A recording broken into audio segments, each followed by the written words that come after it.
Un gusto que Buenas estén tardes. aquí.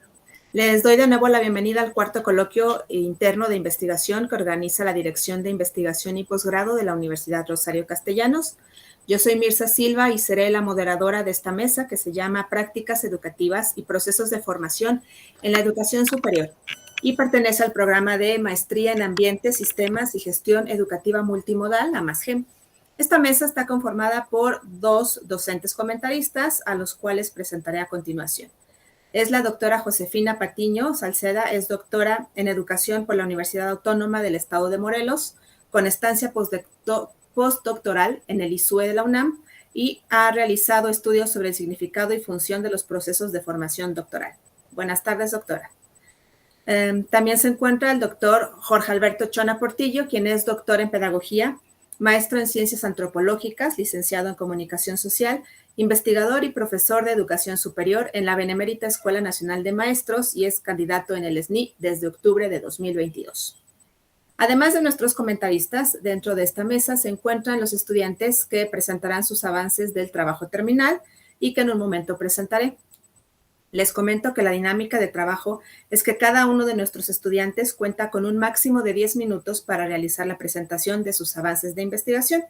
Al terminar, los comentaristas tendrán 10 minutos cada uno para realizar la retroalimentación que consideren pertinente. Les recuerdo que no hay réplica por parte de los estudiantes y que la retroalimentación la deberán revisar, analizar y considerar con sus respectivos docentes directores de trabajo terminal. Procuraremos mantener el respeto por los 10 minutos en equidad por todos los compañeros que están y para procurar terminar en tiempo y forma. De este modo vamos a iniciar la primera mesa de trabajo con la presentación de Marilú López Soto, estudiante de segundo semestre, quien nos presenta el trabajo titulado Diseño de un taller de habilidades digitales con un enfoque de pedagogía digital crítica para instructores de la Dirección General del Personal de la UNAM. Por favor, Marilú.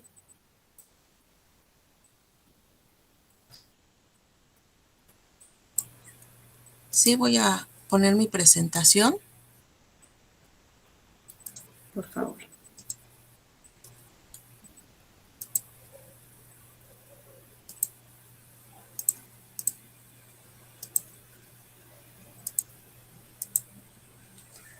Ya se ve, ¿verdad? Ya está cargando, sí. Listo, ya la tenemos. Gracias. ¿Es necesario prender mi cámara o así? Porque veo que es un poquito inestable mi internet. ¿O no hay problema? No, no hay ningún problema. Si gustas, desarróllalo así. Ah, ok. Muchas gracias. Bueno, mi trabajo terminal es el diseño de un taller de habilidades digitales con enfoque de pedagogía digital crítica para instructores de la Dirección General de Personal de la UNAM. El protocolo que yo envié en un principio ha cambiado a lo largo de los UCAS que he tomado. Entonces, en esencia es lo mismo, pero con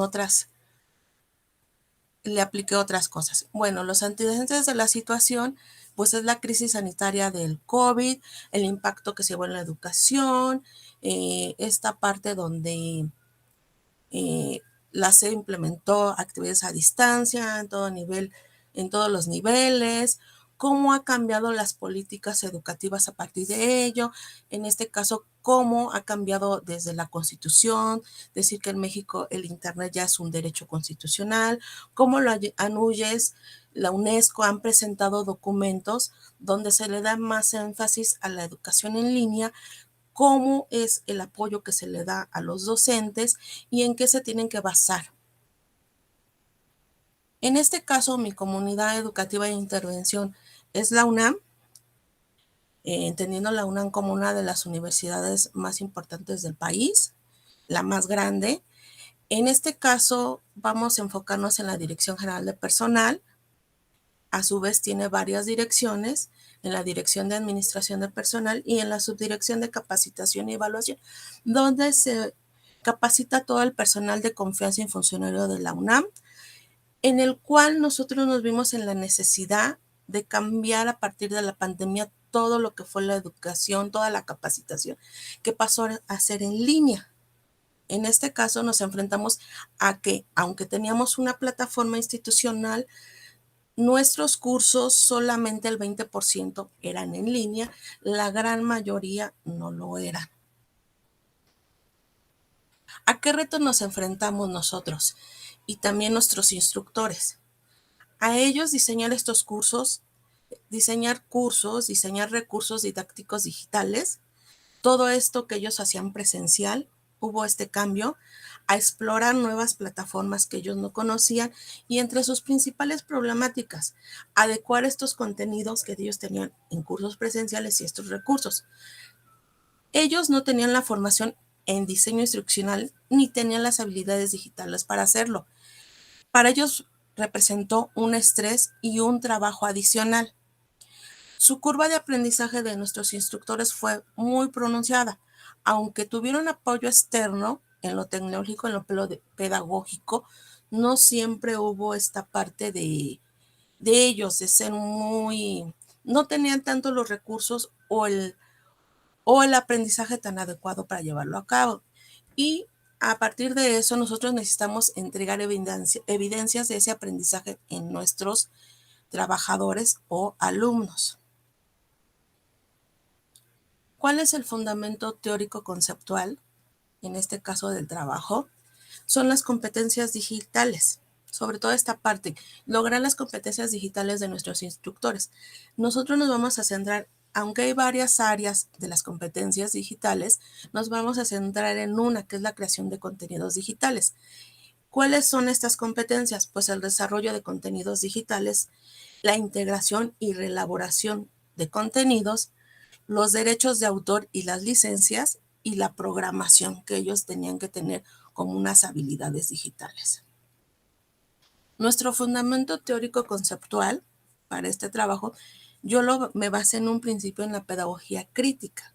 En esto, en que nosotros nos basáramos en ver qué plataforma, las plataformas que había, en qué plataforma sería la más adecuada, en qué tipo de diseño instruccional podríamos basarnos, cuáles había, en que nuestros estudiantes vieran las fortalezas de cada uno y ellos vieran toda la diversidad que había y en cuál se podían fundamentar y promover en ellos un desarrollo de pensamiento crítico.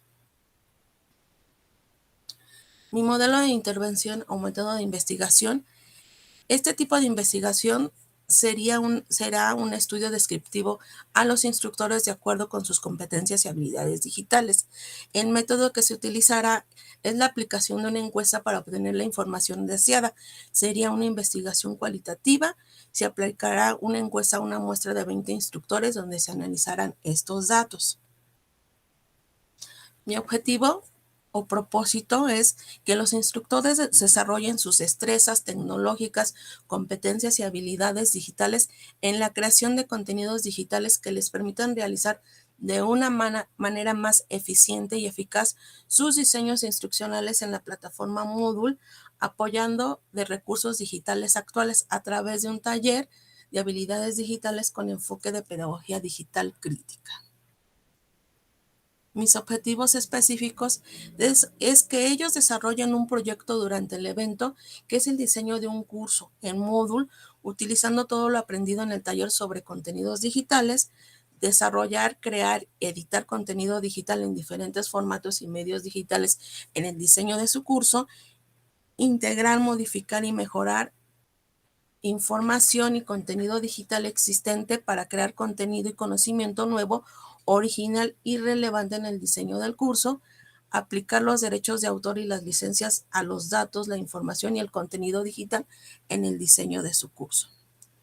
Mis líneas de acción es a través del resultado obtenido en el diagnóstico, es necesario promover la formación de instructores en habilidades digitales, por ello se requiere capacitarlos en dichas habilidades, por lo que se propone la impartición de un taller de habilidades digitales con enfoque de pedagogía digital crítica.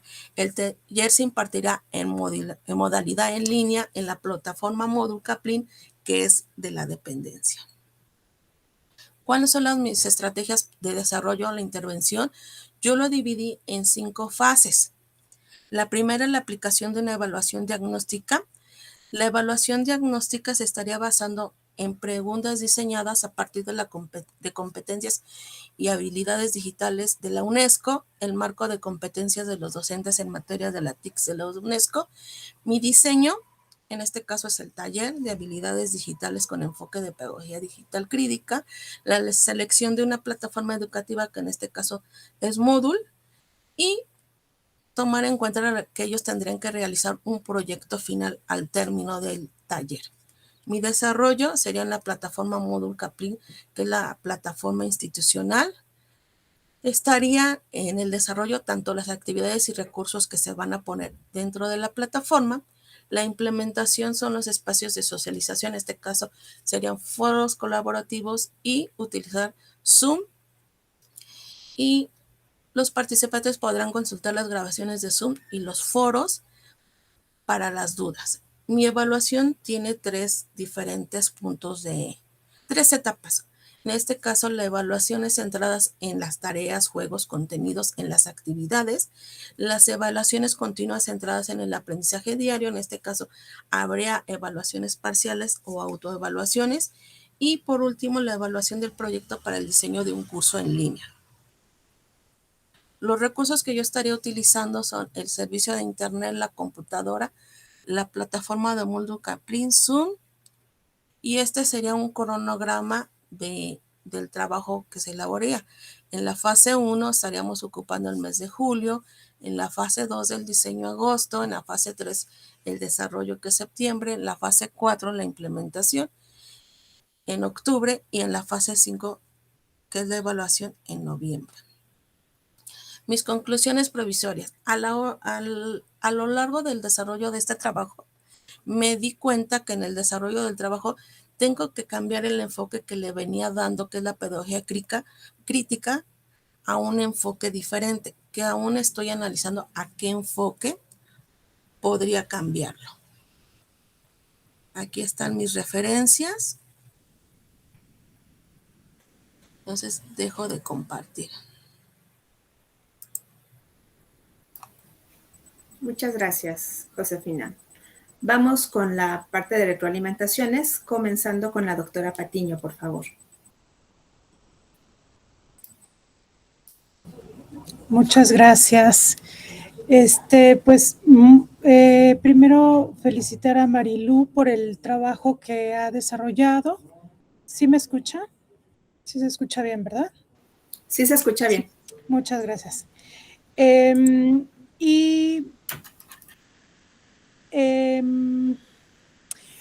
Quiero comentar que tuve oportunidad de revisar el trabajo que me compartieron por Drive, el resumen y el documento en extenso.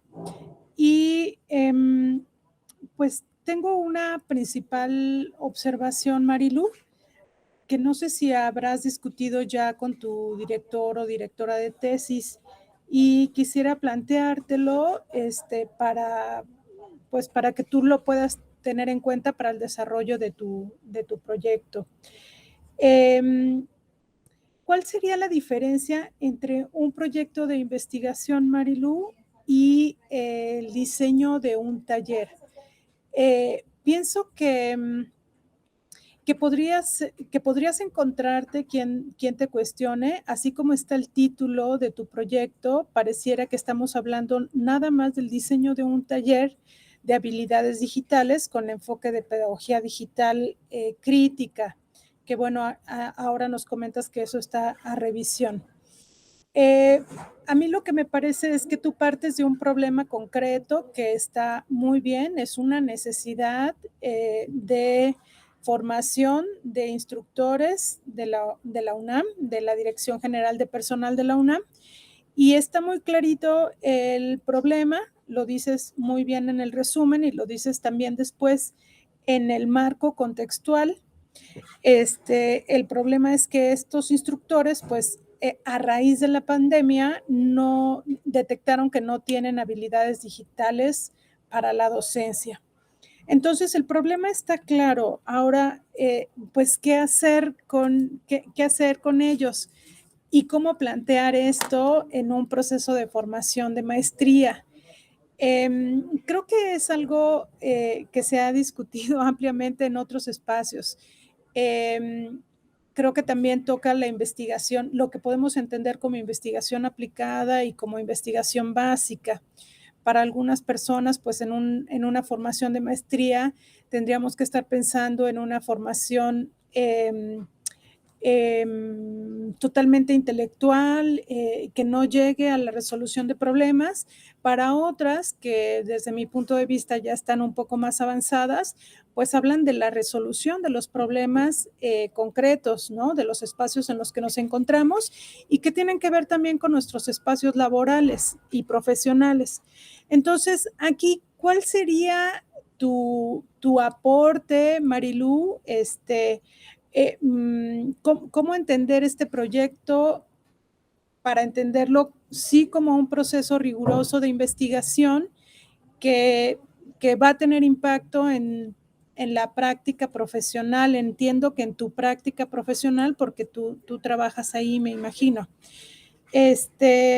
Entonces, ¿qué riqueza o qué aporte quisieras destacar en este trabajo, dado que pues el diseño de un taller podría ser cuestionable para un proceso de formación en una maestría pues que tiene expectativas de investigación? Bueno, esa es como mi gran preocupación. Yo me imaginé que ibas a presentar datos de tu diagnóstico que me parecen muy bien. Tienes una base de competencias digitales para la docencia que que ya aplicaste, que ya tienes resultados, y eso me parece muy bien porque identificas, a la vez de que identificas lo que hace falta en los docentes, pues también lo puedes considerar como una referencia de lo que quisieras alcanzar. Así me lo imagino yo. Ahora, comentaste también, Marilú, que algo sobre la disposición de los instructores. No sé si también esto lo estás considerando en el proyecto. ¿Cuál es la disposición de los instructores para reconocer que les hacen falta esas competencias digitales para la docencia y la disposición para adquirirlas, ¿no? A través de un proceso de formación? Ahora, ¿sería solamente un taller, el diseño de un taller, lo que se requeriría, o un trabajo más de tipo colaborativo con ellos? También entonces tendríamos que pensar si tu proyecto seguiría planteándose como una intervención, pero en algunos apartados pareciera que es solo un taller. ¿Cuál sería la diferencia? Si lo planteas como un proyecto de intervención, pues hay posibilidades de que trabajes algo directamente con ellos de forma colaborativa, que ellos también aporten ideas sobre cuál es la problemática y cómo resolverla, tal vez en un proceso como más de investigación-acción, y no centrarse solamente en el diseño de un taller, pero bueno, eso lo dejo lo pongo a tu consideración. Y bueno, justamente también por este tema de si es solamente el diseño de un taller o un proyecto de intervención, podemos observar en las etapas que tú nos muestras que parecieran en algunos momentos acotarse solamente a objetivos de aprendizaje planteados en un taller. Entonces, bueno, eso es como a grandes rasgos mi comentario. Creo que habría que hacer una revisión de los objetivos, tanto del general como de los específicos, para ver bueno, ahí es donde se materializa pues un aspecto muy importante del desarrollo del proyecto. Yo les podría compartir, si me permiten, un texto sobre la redacción de objetivos que creo que también te podría ayudar a a comprender mejor y replantear tal vez, si te parece bien a ti, pues cuál es esta diferencia entre un taller, entre el diseño de un taller y el diseño de un proyecto de intervención y su aplicación. Pues hasta ahí mis comentarios. No sé si Mirza puede contestar algo o lo dejamos aquí. De preferencia, aquí se queda, nuestra alumna toma nota y después ya las ve de manera personal con su docente director. Agradezco mucho su participación, doctora. Gracias. Y continuamos con los comentarios del doctor Chona, por favor. Muchas gracias. Buenas tardes, Marilu. Justamente mi principal duda radica en qué es lo que quieres hacer, ¿no? Si es una investigación o si es una intervención. Yo lo que miro en lo que has expuesto y en el documento que tuve oportunidad de leer es una intervención, ¿no? Entonces, generalmente todas las intervenciones van apegadas a la investigación-acción en sus distintas modalidades, ¿no? Porque justamente se trata de mirar cómo se construye esa realidad para transformarla a través de algo. Y ese algo, pues, es el taller de habilidades digitales. Nada más que ya de ahí entra dos conceptos. Por ejemplo, tú recuperas el término competencias digitales, ¿no? Y justamente el taller es sobre habilidades digitales. Entonces ya hay como una variante en términos de definición que valdría la pena apostar. Justamente las competencias digitales no es un término propiamente latino ni de México. El de habilidades como saberes y estas cosas tiene más cabida en el sentido de lo que somos, lo que buscamos, lo que queremos construir. Entonces, por ahí un primer apunte. El segundo tiene que ver con justamente el término análisis. Digo, cuando es una propuesta de intervención, lo tienes muy definido porque es evaluación. Vas a evaluar cuáles son las capacidades o las habilidades o las competencias desarrolladas durante el taller a través de diferentes productos, ¿no? Pero justamente ahí esa evaluación, ¿a dónde te llevaría? Y el término de análisis me parece que está divagando. Por un lado, excelente todo el estudio que haces sobre las capacidades o las habilidades o las competencias que poseen los trabajadores, pero al mismo tiempo las que no poseen, etcétera. Sin embargo, ¿eso a dónde nos lleva? ¿Cuál es el análisis que haces? Es decir, ¿cuál es la interpretación que tú haces de todos esos datos que tienes? Ya tienes el dato de tu diagnóstico, pero ¿a dónde te lleva ese diagnóstico? ¿Cuál es la interpretación que haces de ese diagnóstico? Y entonces tú metes un término que se llama conectivismo, que me parece interesante. Sin embargo, quizás valdría la pena explorar el término y las teorías sobre comunicación humana, que es un poco partir de lo que no está. Miro que el término o el verbo deber está presente en la mayor parte, o cuando menos en la mitad de tu texto. Deben de, deben de, deben de. Y justamente la pregunta es si deben realizarlo, ¿por qué no lo realizan? ¿No? Y tiene que ver con la comunicación humana, tiene que ver con este sentido de hacerlos propio, hacerlos partícipes, sentirse parte, etcétera. Porque si no, entonces, por lógica, los trabajadores de la UNAM tienen derechos, pero tienen obligaciones, pero también un conjunto de derechos que pueden hacerlos valer, ¿no? Entonces, por ahí, si ampliaras la perspectiva comunicativa en términos de esa comunicación humana, valdría la pena, ¿no?, que lo exploraras. El tercer punto que yo pudiera señalar, y bueno, que ahora lo planteas, en términos de modificar la pedagogía crítica por alguna otra perspectiva. Justamente a mí lo que me gusta ver a la pedagogía crítica, desde dónde lo vas a abordar, porque buscas, ¿no? En términos ideológicos, en términos reflexivos y en términos de la territorialidad de la colaboración.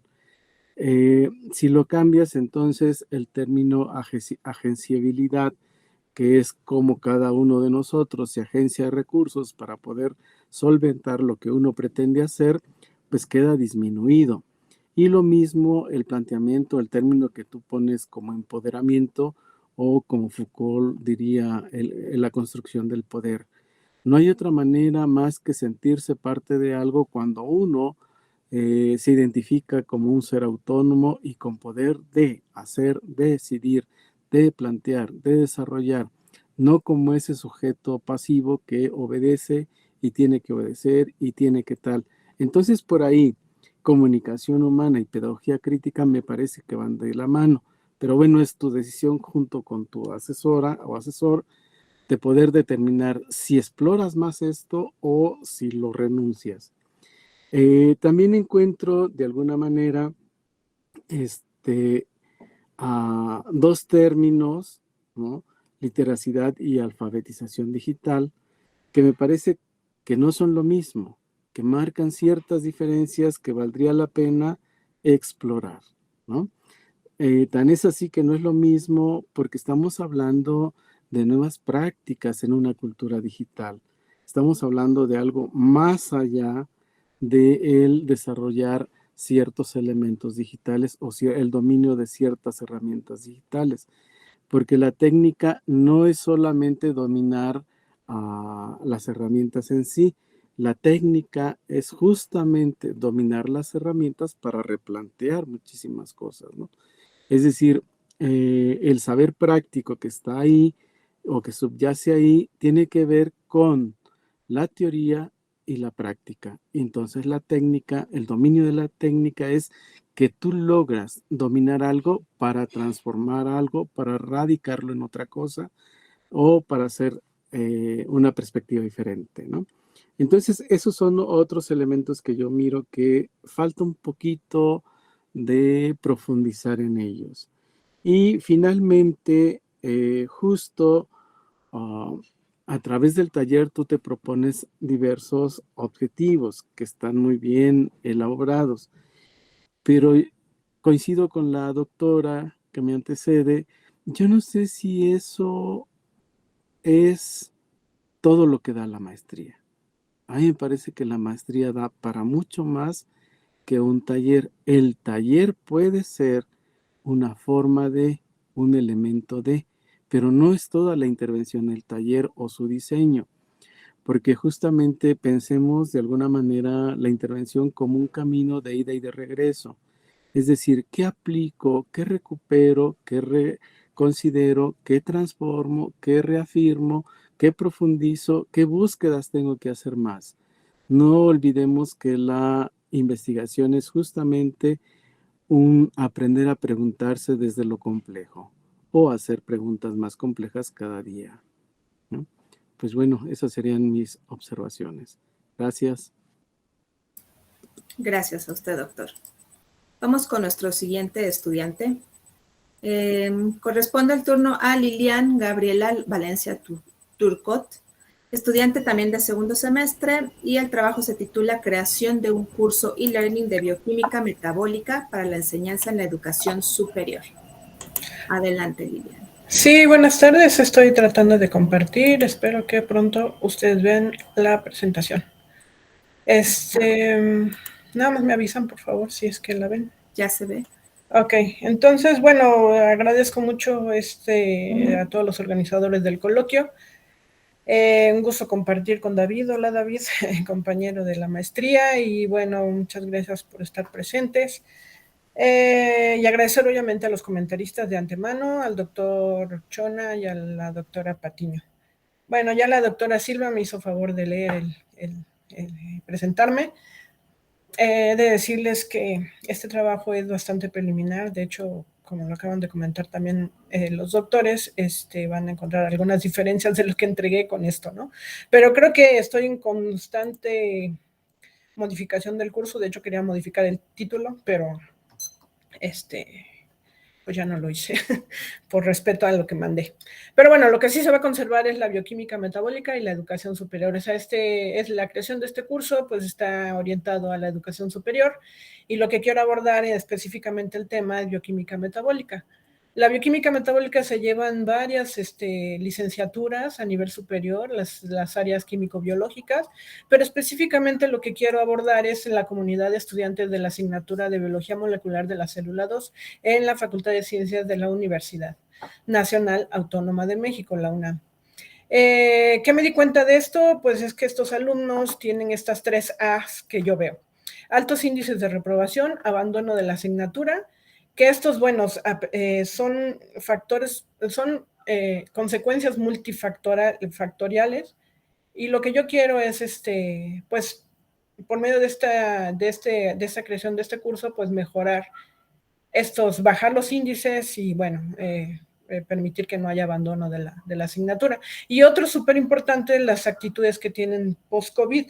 Hay a los nuevos alumnos, vienen un poco desmotivados, les ha costado el cambio que hubo en el COVID de manera presencial a virtual y ahora el regreso también. Entonces, y luego son alumnos que están muy acostumbrados a contenidos de las redes sociales, que quieren todo rápido y fácil y visual.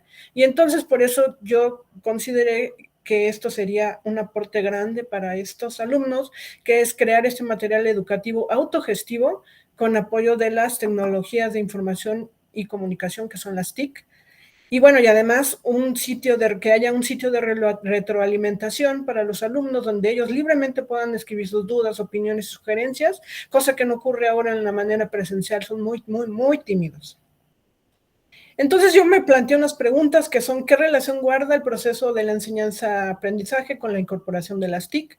¿Cómo impacta estas TIC en el desempeño de los estudiantes? ¿Y qué diferencias hay entre dos grupos? Uno que no use TICs y obviamente los que yo quiero que usen este curso con el uso de estas tecnologías de información que les voy a describir más al rato.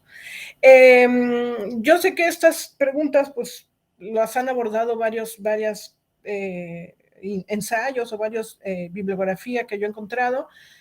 Sin embargo, creo que el enfoque, espero convencerlos con la metodología que yo voy a hacer, es darle un enfoque más educativo, más que tecnológico. Entonces, pues me planteo como objetivo general dotar de herramientas tecnológicas en Moodle para mejorar el desempeño de los estudiantes al cursar la asignatura.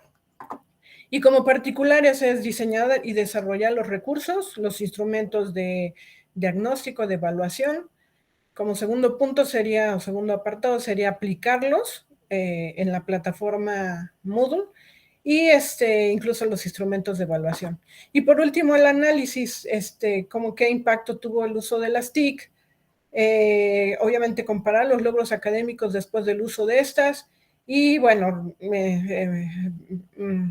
¿cómo se dice? Estudiar entonces cómo andan los niveles de aprobación y abandono de la asignatura con estos dos grupos que pienso estudiar, estos dos grupos para compararlos.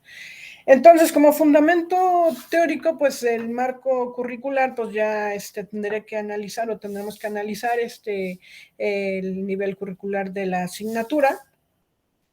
En el marco tecnológico, pues bueno, voy a plantear toda la tecnología que se va a ocupar, e incluso la literacidad digital de los alumnos. En el enfoque, o más bien en el marco pedagógico, voy a aplicar 3 modelos que a continuación se los voy a describir. Y en el modelo disciplinar, ¿por qué están estos índices de aprobación, las dificultades de aprender, etcétera? La propuesta. La propuesta, pues voy a dar, en realidad he avanzado más o menos en ello, la estructura general, el desarrollo, la metodología. Y por último, pues tendría que analizar los resultados. Los modelos de intervención que voy a usar es para analizar todo el modelo, es el modelo de programa. En cuanto a la metodología, en base a Pérez Velázquez voy a tomar estos dos modelos que están publicados en una tesis de maestría que es el modelo SAMR, que es sustitución, aumento, modificación y redefinición, y un modelo de evaluación precisamente para evaluar esto, que sería una matriz TIM. El modelo de programa, pues creo que la conocemos. Estos serían los puntos a abordar: análisis del contexto con cuestionarios, etcétera, la planificación del curso, diseño de objetivos, planificación de actividades, que yo creo que esto se va a ir modificando ahora que ya tenga mi tutor en la maestría. Propio diseño del curso, la ejecución y posteriormente su evaluación. El modelo SAM que quiero implementar tiene 4 niveles. Estos 4 niveles, 2 de ellos son de mejora, que sería el sustitución y aumento. A partir de estos hay otros 2 niveles más que ya se consideran como de transformación, que son modificación y redefinición. Todo esto con respecto a cómo se están utilizando las TIC. Si nada más las integro sin cambio, pues sería un nivel muy básico. Cuando hay una mejora funcional, pues es un poco de mejora, y ya puedo transformar, que estos son las que yo aspiro, pues es redefinir las tareas y crear nuevas tareas. Perdón, los ambientes de aprendizaje obviamente tienen que ver con el uso de estas TIC. Voy a usar estos 5, que son las posibilidades de ambientes de aprendizaje: activo, auténtico, colaborativo, constructivo y dirigido a metas. Cada uno tiene su propia interacción con todas las TICs que voy a usar. Aquí pongo una representación de las TICs que voy a usar para el desarrollo de este curso. Para el modelo evaluativo voy a usar la matriz TIM, que le llaman, y hay 2 plantillas, una para profesor y otra para estudiante.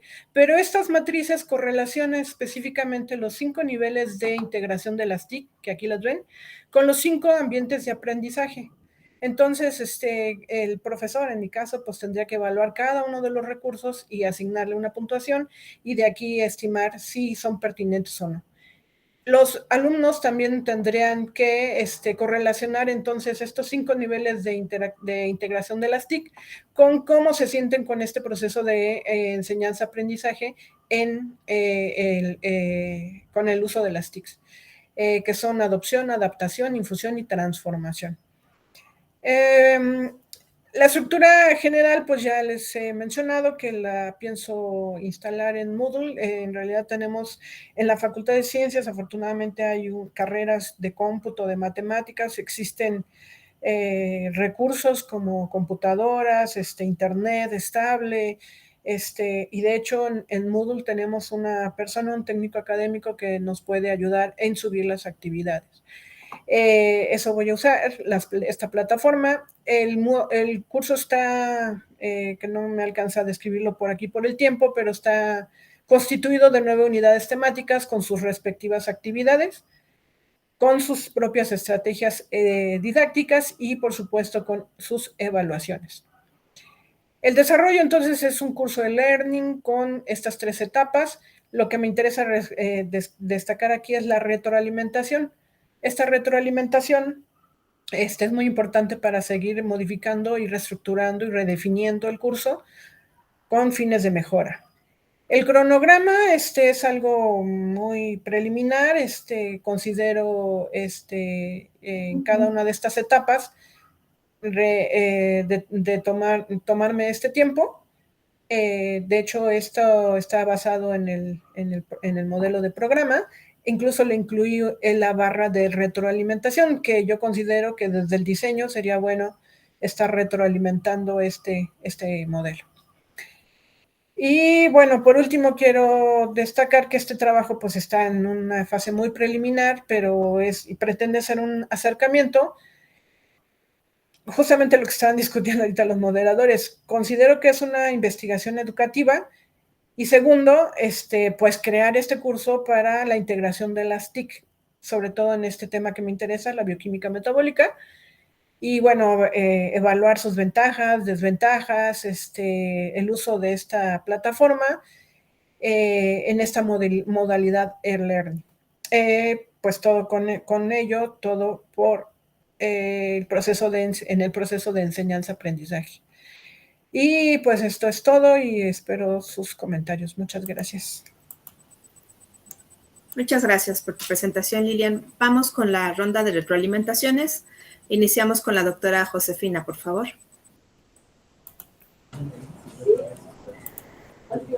Hola, Lilian, buenas tardes. Gracias por tu presentación. En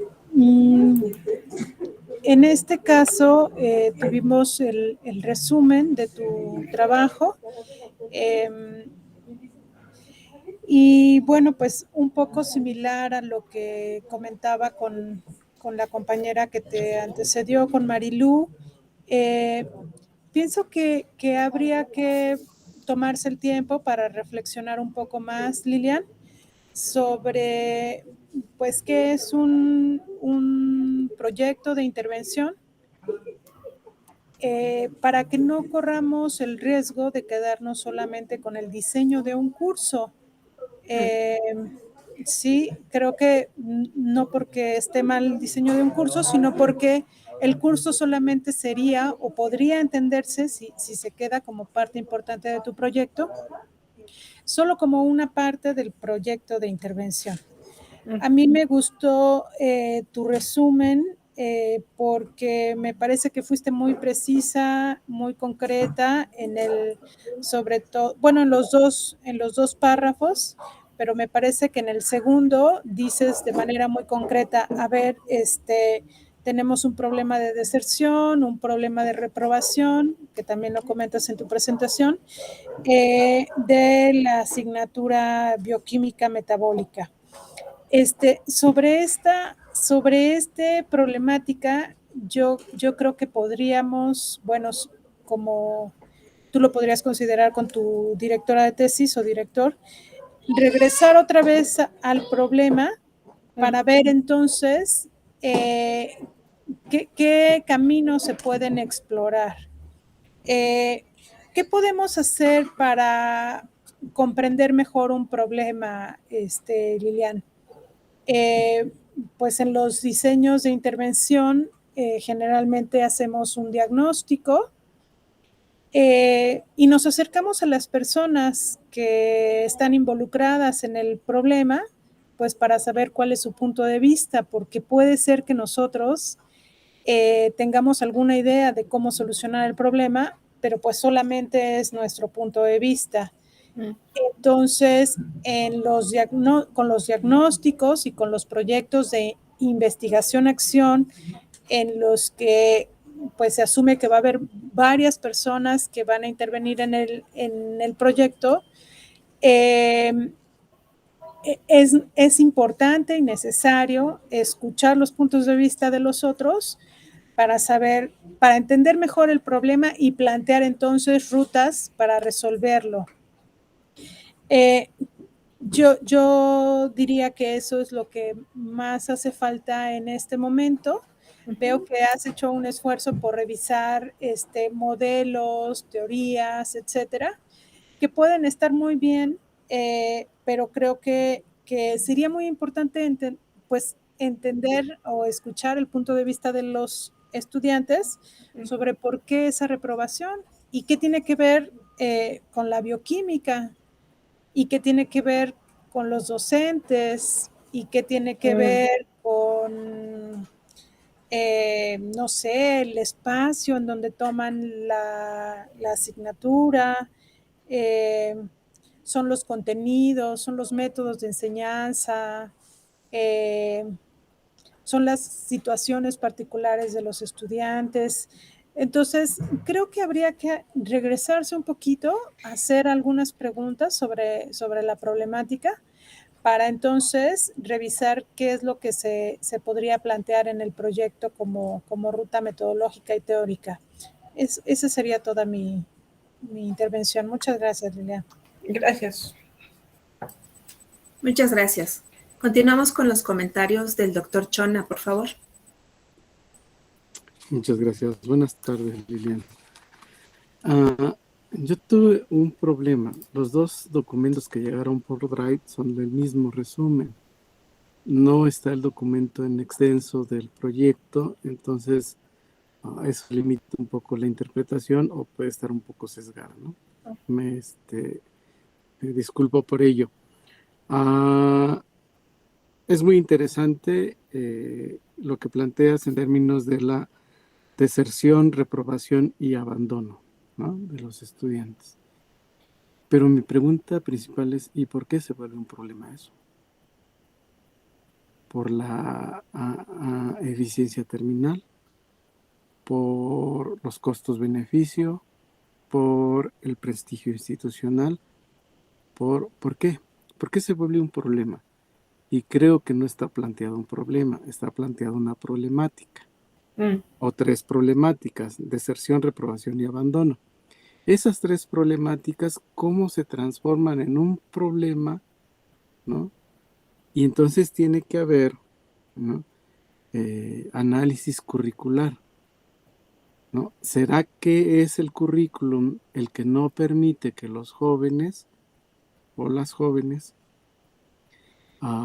se estén desarrollando académicamente? Tiene que haber un análisis efectivamente de los estilos de docencia que hay en esa carrera, ¿no? Y tiene que haber un análisis entonces del sujeto estudiante, de pasivo activo, ¿no? Y entonces, con base en esos 3 análisis, la propuesta que tú realizas viene muy bien, ¿no? A partir de que hay elementos en estos 3 ámbitos que hacen que no haya un desarrollo académico activo de los jóvenes, entonces la posibilidad de que un curso e-learning pueda sustituir, pueda ambientar, pueda acompañar, pueda ayudar a que los jóvenes se desarrollen de manera académica en este caso, en la materia, ¿no? Porque a lo mejor, efectivamente, una clase expositiva no da para la creación de modelos de simulación, por ejemplo, en la materia de la biología molecular de la célula, ¿no? Y a lo mejor ellos son mucho más creativos para generar este tipo de modelos que nosotros los propios maestros. Y justo ahí, pero si tú deslizas toda esta parte anterior, tu propuesta, que es muy buena, muy interesante, tiene cabida. Pero si no está todo lo demás pensado, reflexionado, anotado, digo, a lo mejor lo tienes, yo no tuve oportunidad de leer el documento en extenso, pero si no está todo eso, entonces ¿cómo a dónde encaja tu propuesta, ¿no? Es decir, si construyes un problema, si haces un análisis en varios elementos de lo que tiene que ver la materia, entonces sí, ¿no?, puedes plantear ese modelo de curso que es innovador, que propicia, que genera, que busca y que puede ser solución, ¿no? Pero a mí me parece que por ahí podría pues entrar esa parte. Y entonces a lo mejor sí revisar cuáles son las pedagogías activas a nivel superior que permiten que los jóvenes, ¿verdad?, estén desarrollando cosas. Y quizás uno de los elementos fundamentales son los proyectos, ¿no? Los proyectos de ciencias. ¿Cuáles proyectos los jóvenes en esta materia pueden desarrollar que los mantienen activos, investigando, transformando, desarrollando, planteando, cuestionando, simulando, generando, y están activos todo el tiempo? Y quizá eso va a hacer que ellos tengan un mejor desarrollo académico que el que están teniendo ahorita, y que la materia les interese para no reprobar, ¿no?, porque van a dar elementos innovadores para que no deserten, porque se van a construir como comunidad de aprendizaje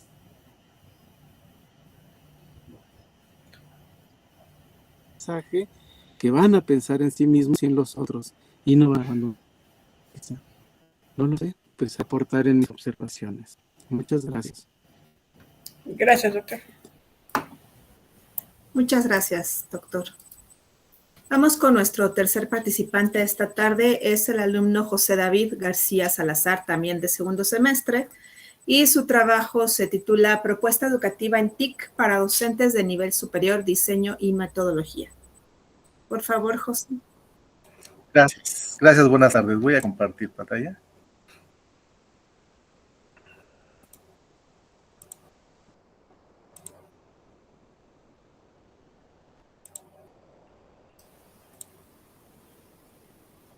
¿Sí se muestra la pantalla? Sí, ya la vemos.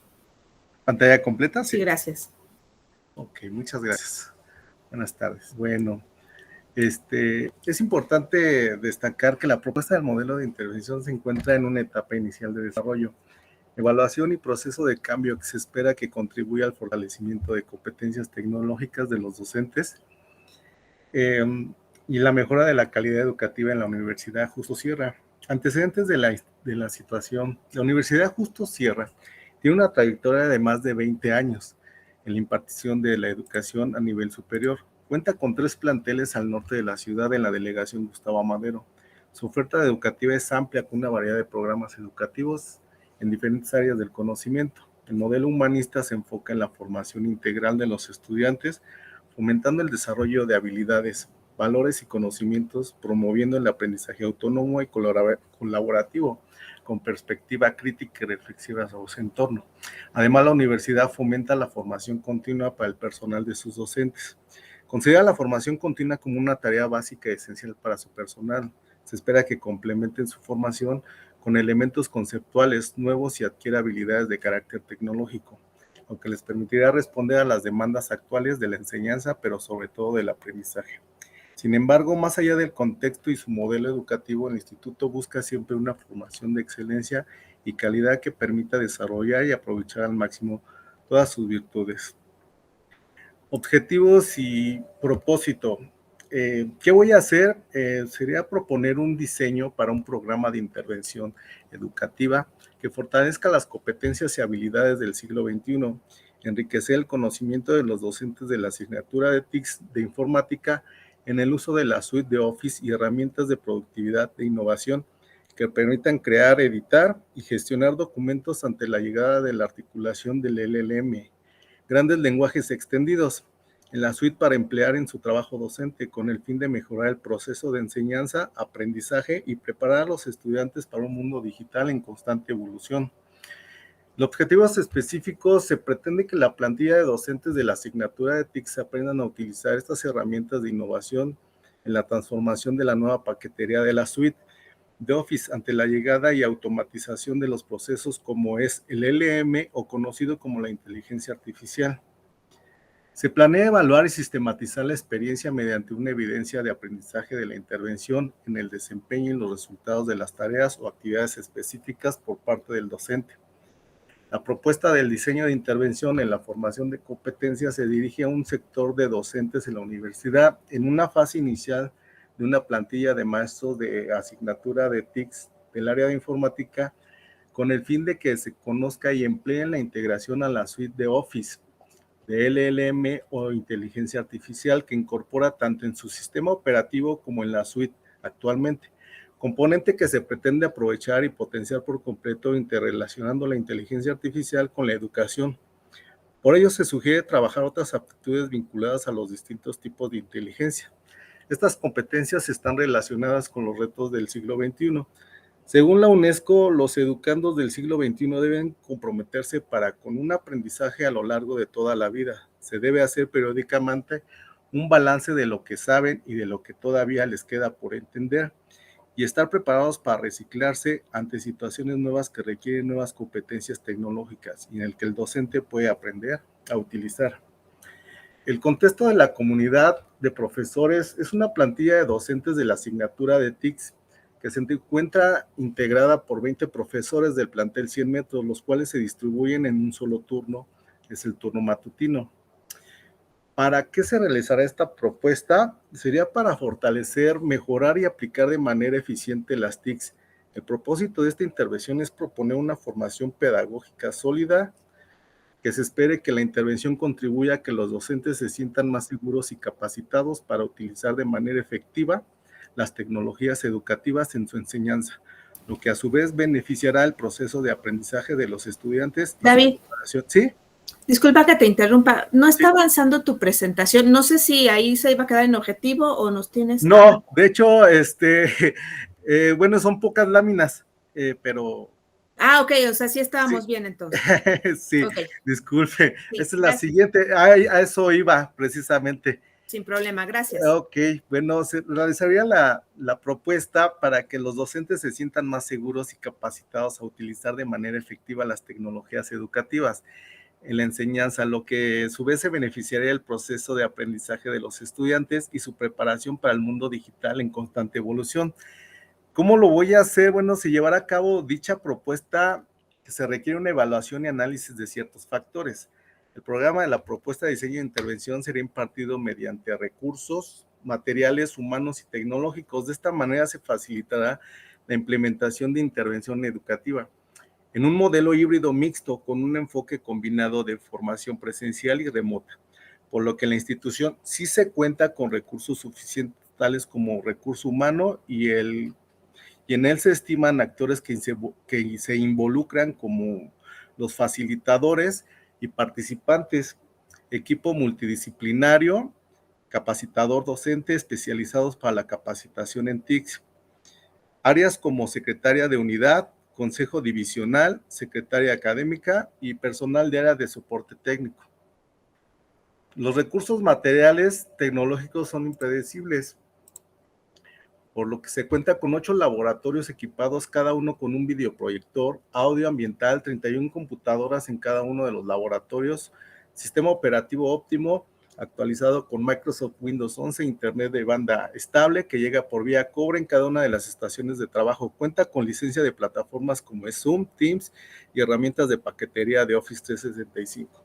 En cuanto al hardware, las computadoras cuentan con características óptimas en sus componentes, tanto de procesamiento como de almacenamiento, que facilitan el desempeño de las tareas del usuario. El mobiliario es equivalente al número de computadoras de cada laboratorio. El fundamento teórico conceptual este fundamento se basa en la teoría ecológica del desarrollo humano de Bronfenbrenner. Para diseñar una intervención o investigación es importante considerar conceptos como la apropiación tecnológica y el trayecto formativo. La apropiación tecnológica se refiere al proceso de adquirir habilidades y competencias.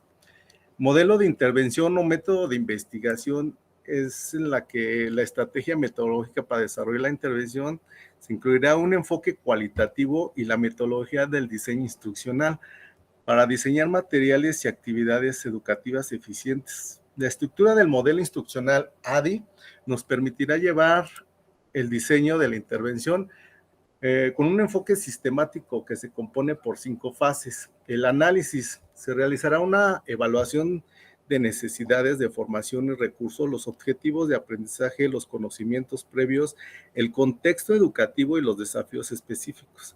El diseño se establece de los objetivos de aprendizaje como competencias para desarrollar actividades prácticas utilizando la suite de Office que integra el LLM, que fomenten la creatividad, la colaboración y la resolución de problemas. El desarrollo se crea el material educativo y recursos de aprendizaje como guías, tutoriales y videos, ejercicios prácticos para apoyar la adquisición de competencias de innovación. La implementación se lleva a cabo la intervención de forma a través de sesiones de capacitación de tipo curso en modalidad mixta, presencial y en línea, donde se presentan los contenidos y se realizan actividades de aprendizaje. La evaluación se realizará en 3 tipos de evaluaciones para indagar los conocimientos previos y adquiridos después de finalizar el curso y diagnosticar la efectividad de la intervención y el logro de los objetivos del aprendizaje mediante la evaluación diagnóstica, utilizando instrumentos como Google Forms que contemplen reactivos para indagar las respuestas de tipo escala, de Likert y proyectos prácticos y observaciones de desempeño. La evaluación formativa: al término de cada unidad temática se realizará una valoración del avance de cada participante. Y la evaluación sumativa: al término de cada curso se realizará un ensayo no mayor de 3 cuartillas que evalúe los aprendizajes adquiridos en cada uno de los bloques. Líneas de acción: el programa será impartido mediante los recursos tecnológicos de la universidad, en el que se implementará un modelo híbrido mixto combinado de forma presencial y remota, empleando los recursos online. Sus líneas de acción son secciones presenciales, plataforma virtual, tutorías virtuales, evaluación. El curso tendrá una duración total de 30 horas intersemestral, que se distribuirán en 5 sesiones de trabajo presencial de 3 horas una vez a la semana y 15 horas de trabajo individual en un ambiente virtual alojado en Google Classroom. Finalmente, el curso tendrá una duración de 5 semanas, contemplando el trabajo presencial y el trabajo en línea. Aquí mostramos los elementos que se deben de considerar en la forma de trabajo, que es la duración del curso, la descripción de las estrategias didácticas, los medios tecnológicos, tipo de actividades y la acreditación. Aquí presento el cronograma de las actividades, el bloque del curso y las semanas de duración del curso, que será la última semana de julio, continuando con las semanas de agosto. Y como conclusiones provisorias, el modelo de intervención propuesto se encuentra en una etapa inicial de desarrollo y evaluación. Sin embargo, se espera que los resultados de la intervención contribuyan al fortalecimiento de las competencias tecnológicas de los docentes y por consiguiente a una educación de calidad. En esta era digital del siglo XXI, la IA se está volviendo cada vez más relevante en diversas áreas de la sociedad, incluyendo la educación. Entender los conceptos básicos de la inteligencia artificial también puede ayudar a los docentes a abordar las implicaciones éticas y sociales de esta tecnología. Esto incluye temas como la privacidad de los datos, la equidad en el acceso a la educación impulsada por IA y el desarrollo de habilidades digitales necesarias en este mundo actual. Muchas gracias. Muchas gracias. Vamos con las retroalimentaciones y de nuevo iniciamos con la doctora Patiño, por favor. Muchas gracias. Sí, bueno, en el resumen que nos compartes, David, no identificaba la problemática de la que partías, pero después en tu proyecto en extenso, en tu documento en extenso, bueno, mencionas la necesidad de mejorar las competencias digitales de los docentes y mencionas que mencionas un estudio sobre el rechazo de los docentes al manejo de la tecnología como estrategias pedagógicas.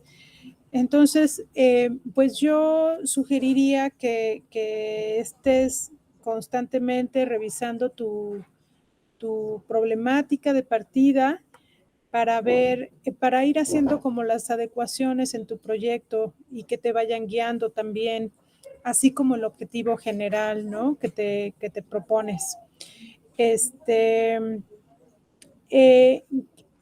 Creo que, discúlpenme si vuelvo a sugerir lo mismo que sugería en otro trabajo. Insisto en la necesidad de hablar con las personas que participarían en el estudio.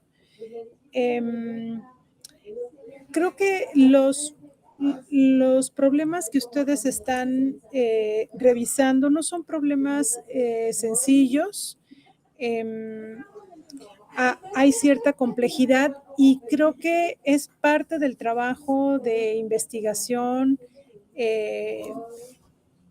mostrar cuál es esa complejidad de echar a andar un proyecto de intervención. ¿Con qué aspectos nos vamos a encontrar? Si hay un rechazo de parte de los docentes en la institución específica en la que tú estás, maestro David, hay un rechazo de los docentes, ¿cuál es la actitud de ellos? ¿Hay disposición o no hay disposición? ¿Tienen interés? Muchas personas pueden tener interés y eso pues ya es un gran avance.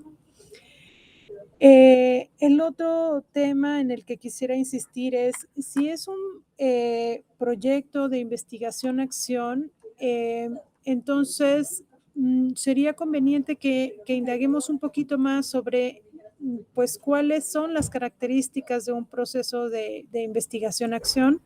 Tenemos a varios autores y hay adecuaciones, hay diferentes propuestas también.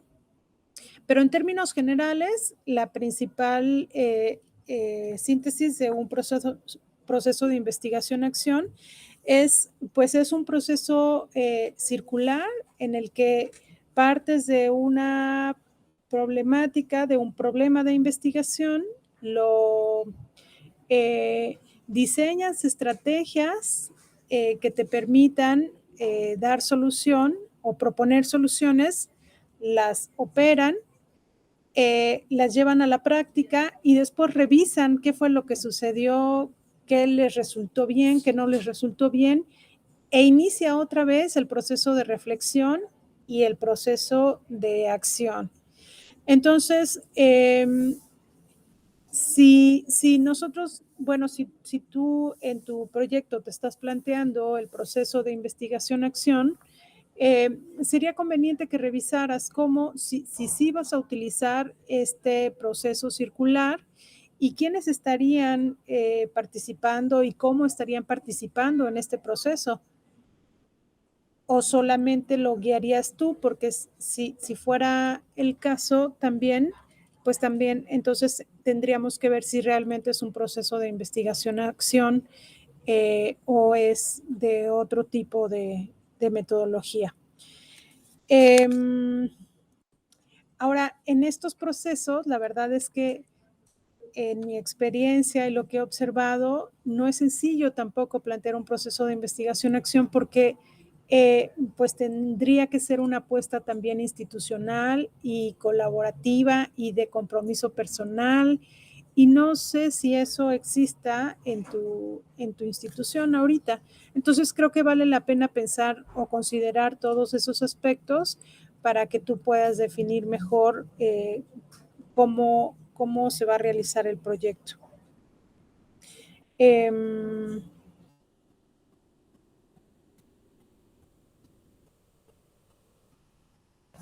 Bueno, creo que en términos generales, ese sería mi comentario para el trabajo de David. Gracias, doctora. Vamos con los comentarios del doctor Chona, por favor. Gracias, buenas tardes, David. En investigación educativa, generalmente eliminamos el término objetos de investigación, o sea, no del objeto de la investigación, sino de objetos como aquellos actores que van a fluir en una investigación, sino que son sujetos de investigación, ¿no? Entonces, por ahí tiene que ver con ese sentido más humano del término de la investigación. Quizás a mí me parece muy interesante una centralidad que haces, que es la formación, ¿no? Es decir, los profesores en cualquier nivel requieren de una formación permanente, ¿no? No basta con tener el dominio y decir hasta aquí llega y con esto puedo resolverlo todo.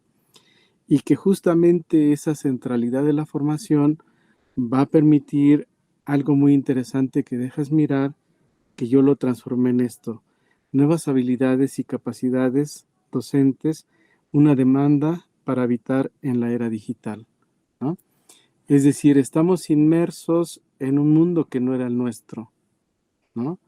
En un mundo donde la comunicación es imperante, ¿no?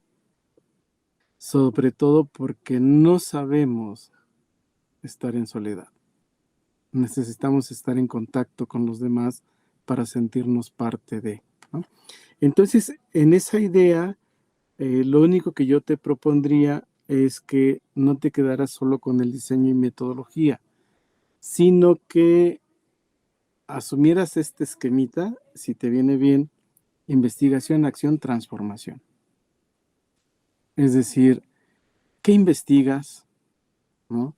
¿Quiénes son esos sujetos con los que quieres actuar en esta intervención? ¿Cuáles son las acciones que propones y que están dispuestos a realizar? Y sobre todo, que tú puedas mirar qué cosas, por pequeñas que sean, pueden ir transformando, ¿no? Y eso justamente te lleva a otra formación, una formación que permite justamente habitar esta era digital, porque a veces no somos dados en la idea a ser migrantes digitales, de no conocer, de no dominar, de no querer incorporar a nuestras formas de ser esas otras habilidades que uno puede y debe desarrollar en esta era que estamos viviendo, ¿no? En este siglo en el cual estamos atisbando. Y entonces ahí justamente podría ser que tu propuesta de intervención, insisto, no se quede en un diseño, sino en una investigación aplicada que la puedas desarrollar y que puedas decir qué sí, qué no se logra en un tiempo determinado. Porque como formación a veces el tiempo no es cronométrico, sino es un tiempo horizontalizado, ¿no? Y entonces, ¿qué pasa cuando, por ejemplo, a mí me gusta un término de Bárbara Rugoff, cuando habla de mirar en el horizonte, ¿no? Mirar en el horizonte no es otra cosa más que, desde la perspectiva del aprendizaje situado, de colocarte en el mismo horizonte del otro. ¿Qué pasa cuando uno se coloca ahí? ¿Qué cosas desformas y transformas para poder estar y reconocer al otro como parte tuyo? Entonces, ahí me parece que hay algo muy interesante que a veces no se da, y no se da porque somos dados en educación superior al individualismo y no a la comunalidad, ¿no? No al dar más de nosotros mismos, sino para lo que me están pagando. De no ofrecer una fiesta, por ejemplo, en términos, o una festividad, quiero decir, en términos de nuestra enseñanza. Siempre con la misma rutina, con las mismas formas, pero en ningún momento entra esa alegría o pasión por aprender, por enseñar, etcétera, y que justamente a veces ahí están las piedras que no nos dejan avanzar, que no nos dejan formarnos de otra manera y que no nos dejan transformar. Entonces, cada vez que uno va construyendo territorio, ¿no? Va construyendo seguridad de nosotros mismos. Y quizás por ahí eso tiene que ver con la formación que muchos profesores requerimos. Entonces valdría la pena, insisto, este esquemita: investigación, acción, transformación. Que no te quedes en la investigación, acción nada más, sino que le agregues el otro, a ver qué transformamos. ¿Realmente con estas acciones se transformó algo? Y a lo mejor una manera de pensar se logra transformar. Y ya con eso vamos ganando, ¿no? Pues sería eso. A mí me parece que si no te quedas en lo mero técnico, sino pasas a una profundización mayor, tu propuesta no se quedará en lo elemental, sino será una buena propuesta. Gracias. Muchas gracias, doctor. Vamos a dar ahora paso a la última mesa de este día, o a la última participación del día de hoy, que la realizará la alumna Yasmín Vence Zavala. Ella es estudiante de cuarto semestre y el trabajo se titula Causas socioeconómicas de deserción estudiantil en la carrera de nutrición aplicada de la Universidad Abierta y a Distancia de México. Por favor, Yasmín. Hola, muy buenas tardes a todos. Muchas gracias. Y voy a compartir pantalla.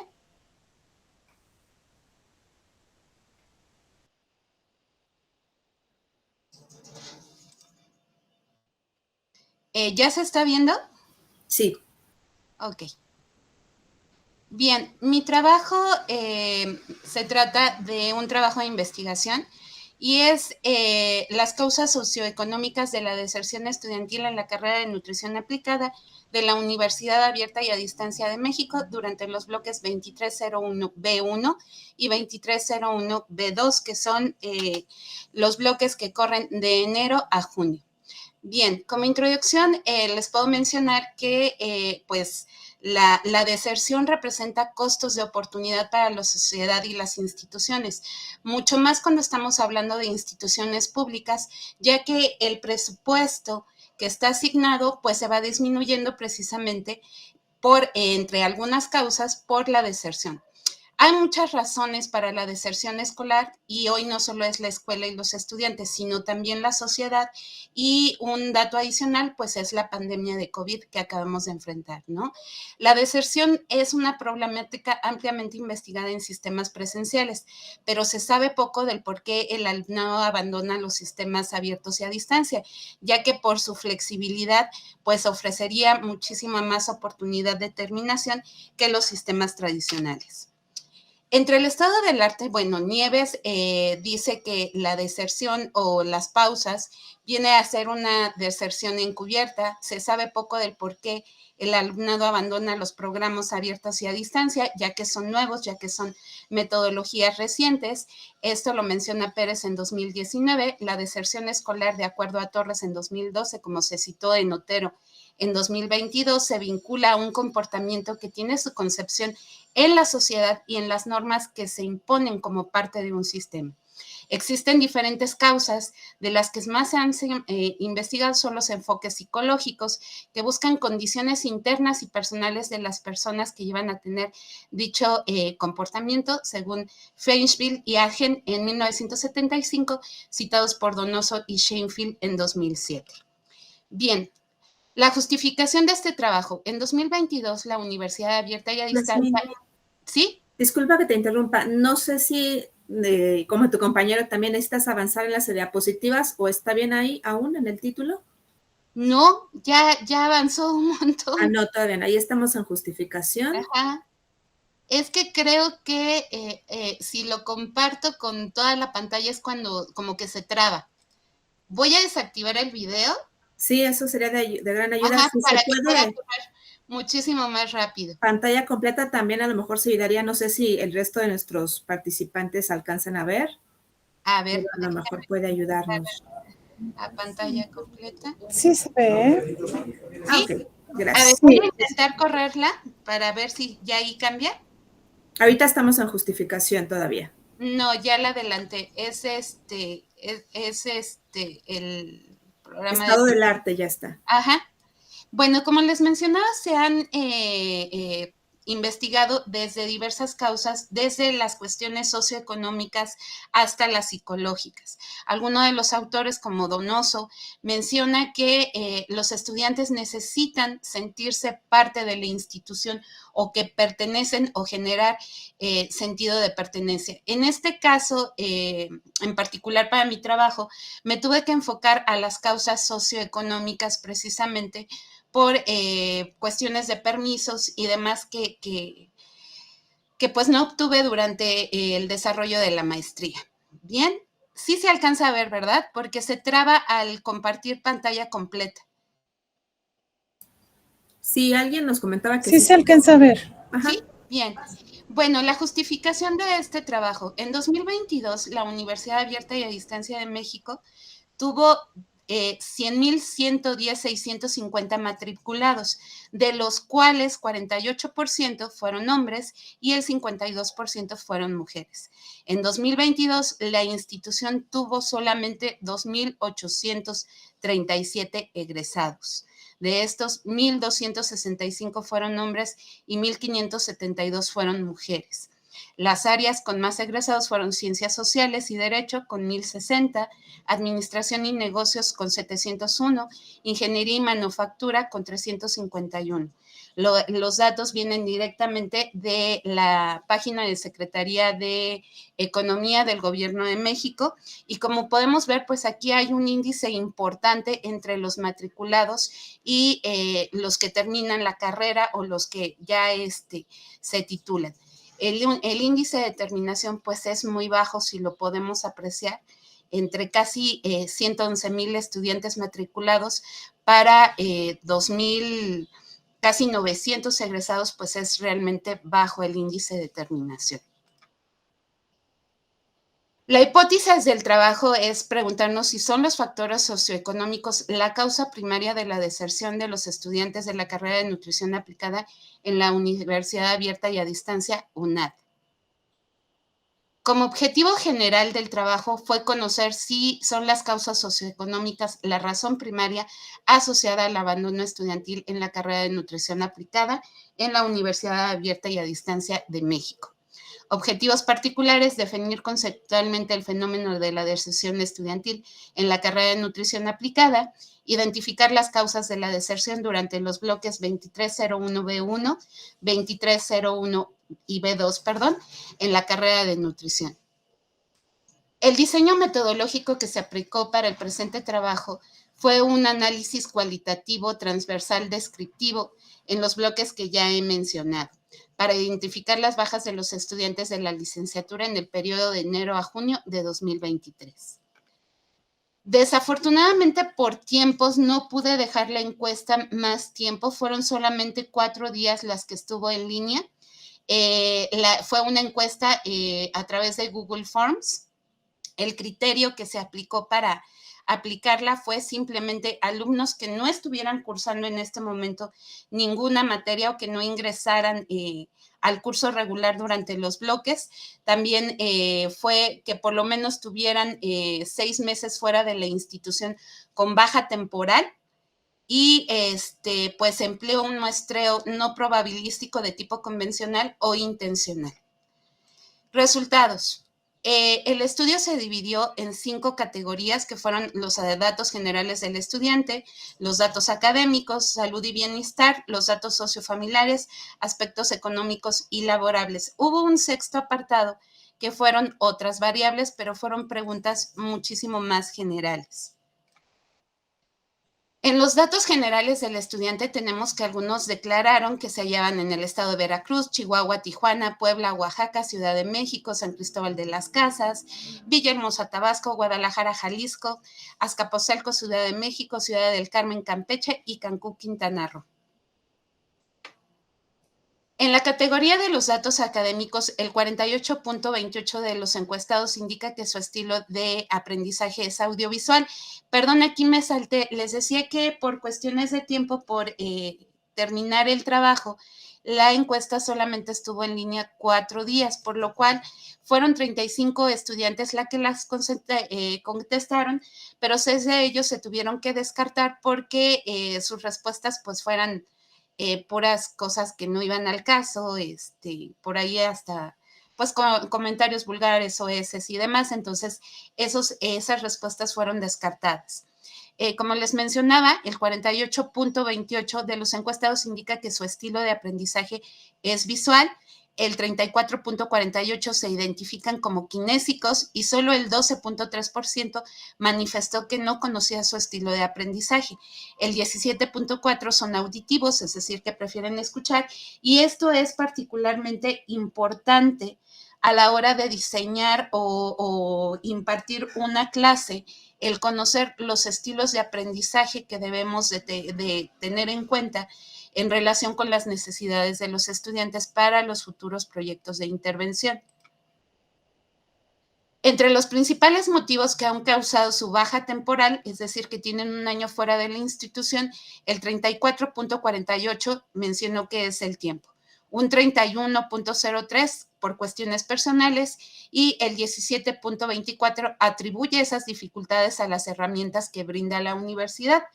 En esta pregunta se abundó un poquito más y pues sí nos contestaron por ahí que los encuestados refieren que sienten que los docentes no tienen la suficiente herramientas o capacidad para hacer la clase llamativa e interesante o explicar bien los contenidos.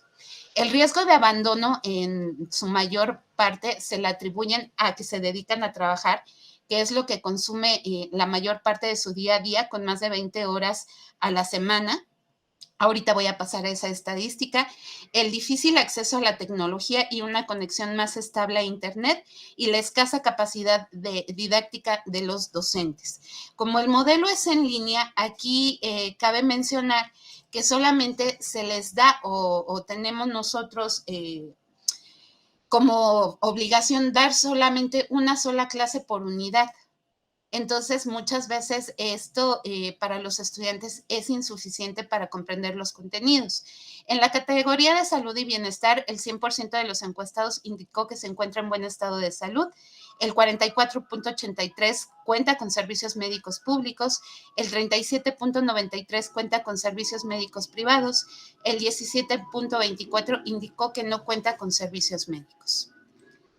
En la categoría de datos sociofamiliares, el 56.62 de los participantes se encuentra soltero, el 24.14 vive en unión libre, el 10.34 es divorciado y el 3.45 está separado. En la distribución de los gastos familiares, la alimentación y bebidas ocupa la mayor parte de sus gastos, con el 60%, le dedican un 10% a la educación y gastos de la casa, el transporte tiene otro 10%, el cuidado personal, la comunicación, los pagos de rentas, otro 10%, de créditos, limpieza, cuidado de la casa y por último ya lo que al menos económicamente hablando se le dedica es al rubro de la reparación de la vivienda. De acuerdo con la pregunta si la familia los apoya en los estudios a los participantes, el 51.72 respondió que no, el 44.83 mencionó que sí, dejando al 3.45 con una respuesta de parcialmente. Asimismo, el 79.31 señaló que trabaja. Acotaron eso, que es lo que consume la mayor parte de su tiempo. Los datos socioeconómicos, que es la variable que estamos tratando de identificar, fueron que en la mayoría de su tiempo todos los estudiantes trabajan con una jornada mayor a las 20 horas a la semana. Por otro lado, el 20.69 indicó que no trabaja, pero que actualmente no trabaja, pero que sí lo han hecho con anterioridad o se encuentran en búsqueda de trabajo actualmente. De acuerdo a las 3 categorías en las que se agrupó esta respuesta, respondieron que sus ingresos y gastos mensuales son más de 3,153 pesos, con un 44.83%. Esto es relevante porque es el salario mínimo actual en las zonas urbanas. El 34.48 indicó que sus ingresos y gastos mensuales son de más de 6,300 al mes. El 20.69 respondió que sus ingresos y gastos al mes son de más de 9,459 pesos. A pesar de que la mayoría de los estudiantes indica un ingreso y egreso mayor a 3,153 pesos, ellos no lo identifican como un problema para continuar con su formación académica dentro de la institución. Les alcanza. Aquí los participantes mencionaron que no, el 65.52% mencionó que no tiene dificultades económicas para acceder a dispositivos con conexión a Internet. El 24.14 indicó que sí tiene dificultades económicas para acceder a estos dispositivos con conexión y solo el 10.34% mencionó que solo algunas veces. En la pregunta si sus ingresos cubren sus gastos en relación con su formación académica, con un 51.72% mencionó que no, que ese ingreso no cubre del todo sus gastos en relación con la escuela. El 48.28 considera que sus ingresos sí cubren sus gastos en relación con su formación académica, lo cual podríamos entender que mucho de su presupuesto está destinado a sus responsabilidades familiares y personales. La mayoría de los participantes, con un 69.97, respondieron que financian sus estudios con ingresos personales. El 27.59 indicó que sus padres son quienes financian sus estudios y un 3.45 respondió que financian sus estudios por medio de becas del gobierno. Aquí esta pregunta es importante o se relaciona con las edades de los participantes que contestaron la encuesta, que van desde los 20 años de edad hasta los 40 años, que es más o menos la edad en la que todos ahorita se encuentran cursando la licenciatura de nutrición. De acuerdo con los resultados obtenidos, si tuvieron afectación económica por la pandemia de COVID, un 55.17 respondió que sí se vio afectado, mientras que un 44.83% opinaron que no, que se han podido mantener en sus gastos. Entre los principales motivos que han causado la baja temporal es el 34.48%, que es el tiempo al que le dedican a trabajar, siguiendo con un 31.03% por cuestiones personales, de las cuales pueden ser diversos factores. Sin embargo, el 17.24% le atribuye esas dificultades a las herramientas o el diseño de la carrera dentro de la universidad. En la categoría de otras variables se les preguntó a qué le atribuían ellos el haberse dado de baja temporal y nos mencionaron que fue la falta de comprensión de los maestros hacia los alumnos en la cuestión de tiempo, que algunos no cuentan con la tecnología adecuada para llevar a cabo las tareas. Recordemos que como el modelo es a distancia, se les pide el desarrollo de ciertas habilidades tecnológicas. También mencionaron falta de motivación e inspiración y que los profesores estén mejor capacitados. Y bueno, discusión. De acuerdo a los resultados obtenidos, se identifica una mayor disposición por parte del género femenino a retomar sus estudios más adelante, lo cual coincide con el análisis publicado por la OCDE en 2018. Asimismo, la edad promedio de los encuestados fue entre los 20 a los 40 años de edad, mientras que un 2069 indica que viven con su pareja o cónyuge, que esto coincide en que la mayor parte de su presupuesto personal que genera su trabajo se va hacia gastos de comida, de bebida, de cuidado personal, de vivienda, etcétera. Otro de los rubros que se evalúan para determinar los factores de deserción es la forma en que los alumnos aprenden. Por ello es fundamental la intervención del docente durante los bloques, pues esto genera una motivación continua en sus estudios. Aquí, como les decía, en la parte de las sesiones síncronas, el docente solamente está obligado a dar una sola sesión por bloque, lo cual pues sí genera cierto distanciamiento entre el docente y los estudiantes. Aquí también hay una parte que es importante mencionar, y es que los grupos para cada docente son sumamente grandes. Partimos de grupos de 80 a 120 estudiantes por bloque. Entonces, aquí pues también es una área de oportunidad la distribución de los grupos o pues sí, el poco presupuesto que tiene la institución para la contratación de los mismos, ¿no? Sobre esta variable, López y Morales mencionan que conocer los estilos de aprendizaje de los alumnos facilita la asociación de factores como el nivel sociocultural y académico previo. Conclusiones. Bueno, pues yo concluyo que para atenuar este fenómeno es importante que la problemática se aborde desde varios frentes. El atribuirle solamente el que los alumnos estén desertando a las cuestiones socioeconómicas es minimizar el problema. También se debe de tomar en cuenta la currícula, el diseño de la carrera, la parte pedagógica, también la parte socioemocional y implementar pues tutorías personalizadas para quienes lo requieran, programas de capacitación docente. Perdón, aquí ya me brinqué en las futuras líneas de investigación o los proyectos futuros de intervención, que podrían ser los programas de tutorías, programas de capacitación docente, no solo en áreas tecnológicas, porque, insisto, eso es minimizar el problema, sino también en habilidades socioemocionales, en el manejo de los grupos, también debido a la pandemia de COVID, hacer mayor difusión entre los programas de becas que ofrece actualmente el gobierno o que tienen beneficios económicos a través de otras fundaciones para la adquisición, por ejemplo, de computadoras o de tablets que les podrían ayudar a empaparse un poquito más del manejo de tecnologías, ¿no? Y estas son algunas de las referencias que utilicé para mi trabajo. Perdón aquí, por no, ya no lo quité. Pero eso sería todo. Muchas gracias, Yasmín. Dejo de compartir para que pueda activar la cámara y perdonen por la cuestión tecnológica que nos falló. Gracias. Vamos a escuchar lo que tiene que decirte la doctora Patiño, por favor. Muchas gracias, gracias Yasmín por la presentación.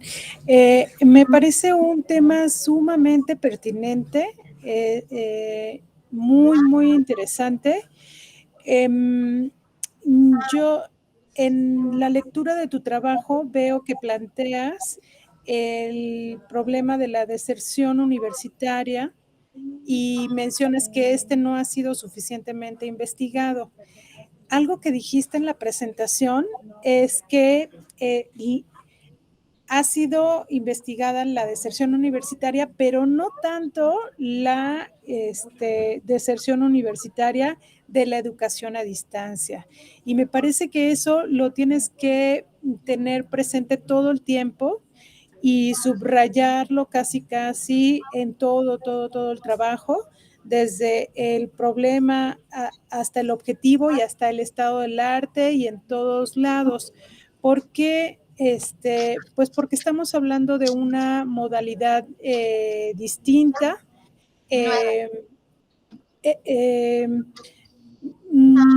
bueno, más reciente que la presencial, que tiene sus propios retos, que tiene sus propios desafíos y que este trabajo pues puede contribuir a comprender mejor este fenómeno en esta modalidad.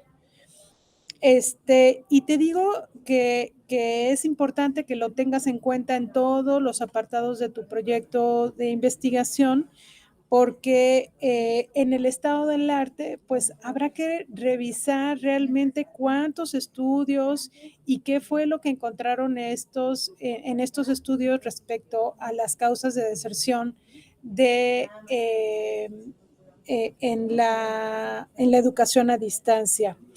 Yo pienso que una parte importante, pero no sé si también la tienes considerada, me parece que ahora con este ejercicio que hiciste del formulario que enviaste, pues terminas diciéndonos, no son solo las cuestiones socioeconómicas, debe haber muchas más. Yo me pregunto si has considerado abordar las creencias que tenemos las personas sobre el significado de la educación a distancia. Creo que ahí se podrían encontrar cosas muy interesantes, es decir, ¿por qué un estudiante elige la educación a distancia? ¿Qué es lo que piensa sobre ella y que dice ahí puede ser una buena opción para mí o no puede ser una buena opción? Bueno, entonces el estado del arte habría que seleccionar muy bien los estudios que realmente hayan abordado el tema en educación a distancia, porque pienso que te podrías perder si analizas los otros estudios y que pudieras después confundirte y trasladarlos a la educación a distancia. Pienso que son completamente distintos, ¿no? Otra cosa que creo que tú podrías hacer en tu trabajo es comentarnos bien y que quede muy clarito qué vas a entender por esos factores socioeconómicos. ¿Qué son esos factores socioeconómicos? De hecho, yo me hice la pregunta, porque en realidad en tu presentación, con el formulario que nos presentas, con los resultados que nos presentas, pues hablas de varios aspectos, no solamente de cuestiones socioeconómicas. Bueno, más bien, creo que ahí puede haber alguna confusión. Pareciera que de repente cuando hablas de factores socioeconómicos te estás refiriendo solamente a cuestiones económicas. Entonces creo que sería importante que tú lo definieras bien, que tú lo comprendieras bien y esto es muy importante porque atraviesa todo tu proyecto, desde tu título hasta tus conclusiones. Bueno, eso. Y luego también nos comentas, Yasmín, que tu trabajo va a basarse en análisis cuantitativo y análisis cualitativo. A mí me parece que va a ser fundamental que plantees un buen análisis cualitativo, es decir, que puedas hablar con las personas para analizar algunas cosas que no son comprensibles con un acercamiento cuantitativo, como el ejercicio que acabas de hacer.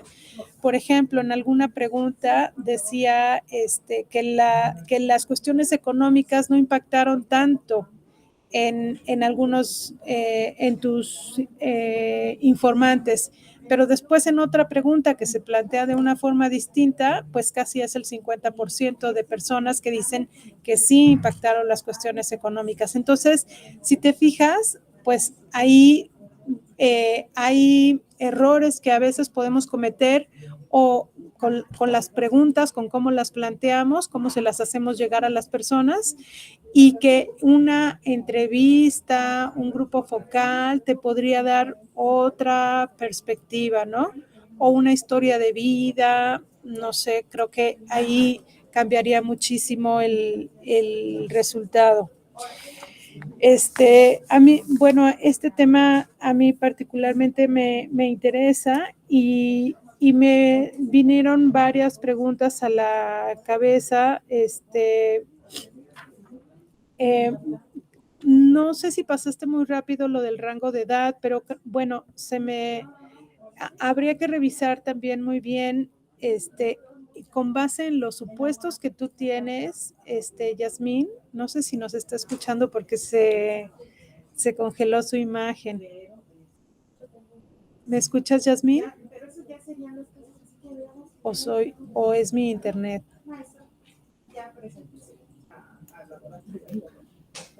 Es Yasmín. ¿Es Yasmín? Sí, a ver, esperamos un segundito a ver si regresa.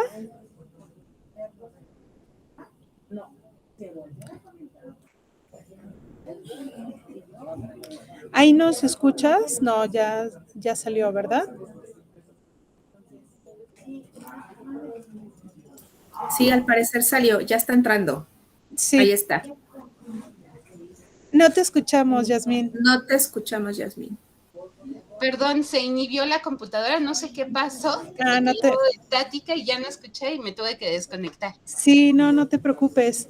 Te estaba comentando sobre las preguntas que a mí, bueno, los distintos aspectos que me parece que podrían estar relacionados con la deserción en la educación universitaria. Es el rango de edad, si trabajan, que bueno, eso ya lo consideraste, en qué sectores trabajan, si tienen una carrera antes, Yasmín, y si la nutrición aplicada es su segunda carrera. Bueno, cada pregunta tendría sus propios supuestos, Yasmín. En realidad, tú considera, por favor, lo que te voy a comentar y lo que te haga sentido, pues, por supuesto, lo podrás comentar con tus directores. ¿Cuáles son los ingresos? Eso ya lo consideraste. ¿Por qué decidieron hacer la carrera de nutrición a distancia? ¿Por qué decidieron hacer una licenciatura a distancia? Me parece que esa pregunta es fundamental para ayudarte a comprender pues cuál es su lógica y cuál es la creencia que estas personas tienen sobre esta modalidad. Sí. ¿Sí? ¿Valdría la pena revisar nuevamente los objetivos, cómo los estás planteando? Me parece que planteas la importancia de definir conceptualmente qué es la deserción. Me parece que eso es fantástico, creo que sí lo tienes que hacer. Y para eso, bueno, un autor que yo ubico que ha hecho una crítica justamente a los términos de deserción, abandono, etcétera, pues ha sido Manuel Gil Lantón. No recuerdo ahorita a otro, pero él ha hecho críticas a este tema. Bueno, pues eso, creo que a veces, Yasmín, también nos dejamos llevar por la necesidad de tener datos estadísticos, porcentajes, pero en este caso creo que va a ser muy, muy interesante lo que te puedan decir las personas de sus propios casos particulares. Ahora, otro aspecto que no sé si has considerado también, Yasmín, es las personas que se dieron de baja, que te hicieron favor de contestar el formulario, hacen referencia a los docentes. ¿En qué momento? No sé si lo tienes considerado. ¿Vas a abordar también, bueno, los vas a contemplar en el estudio? ¿Cuál es su punto de vista sobre este problema? Y por otro lado, pues hacer una buena descripción de qué significa la educación a distancia para la universidad que estás estudiando. Esas serían mis recomendaciones, Yasmín. Muchísimas gracias. ¿De qué? Gracias, doctora. Cerramos la ronda de retroalimentación con el doctor Chona, por favor. Muchas gracias. Buenas tardes, Yasmín. Buenas tardes, doctor. Yo no sé si este título de causas socioeconómicas de la deserción estudiantil en la carrera de nutrición y demás es con lo que piensas titularte, ¿no? Porque a mí me gustaría más un término que deslizas como comprender, ¿no? Aunque sí efectivamente se coloca la deserción estudiantil y efectivamente uno tendría que pensar si ese término de deserción estudiantil, ¿no?, les compete a los estudiantes o no son los modelos, los sistemas los que excluyen a los estudiantes, ¿no? Entonces por ahí como revisar.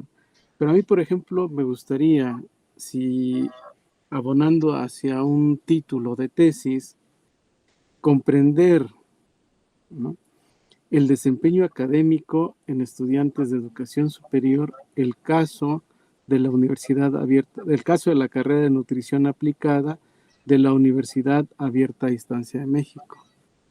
Ese título ya te lleva a pensar en una metodología, ¿no?, en una metodología de estudio de caso, ¿no?, es decir, los estudiantes de esa carrera, pero puedes darle al punto, ¿no?, clave de comprender por qué los jóvenes se quedan sin expectativas, se quedan sin metas educativas, ¿no?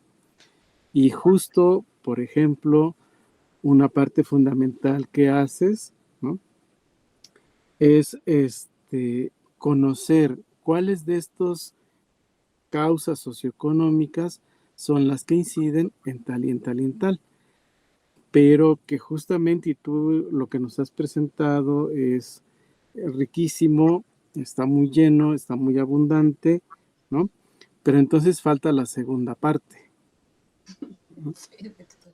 En la segunda parte, por ejemplo, ir con preguntas, y ahí sí entendería tu enfoque cuantitativo-cualitativo, ¿no? Porque irías hacia la segunda parte de seleccionar algunos estudiantes para hacerles unas entrevistas, ¿no?, más a profundidad. Exacto. En el sentido de, por ejemplo, tú dices 48% más o menos son visuales, 38% son kinestésicos y 17% son auditivos. Y dices, los kinestésicos son interactivos, les gusta interactuar. Entonces, justamente, a lo mejor el modelo a distancia se ha quedado en un momento ya establecido que no permite la interacción de los jóvenes, ¿no? Porque ser joven de 20 a 40 años, pues es joven, ¿no? Uh-huh. Incluso por eso se divorcian y se separan, porque siguen siendo jóvenes, siguen pensando en jóvenes sin responsabilidad familiar, social o lo que quieras, ¿no? No es la edad la que determina ser joven, sino las formas de pensar, las formas de actuar y y los comportamientos que hacemos, ¿no? Entonces, bueno, y lo otro que habría que explorar, ese 48% que es visual, ¿no? ¿A qué le llamamos que sea visual? ¿No? Por ejemplo, ¿por qué el 17% es auditivo? ¿No?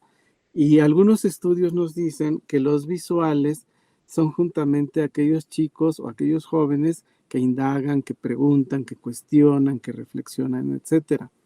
Y los auditivos son los chicos que tienen un pensamiento crítico, que saben escuchar con atención todo, y entonces son muy deductivos, muy analíticos, etc. Entonces, ¿por qué? ¿No?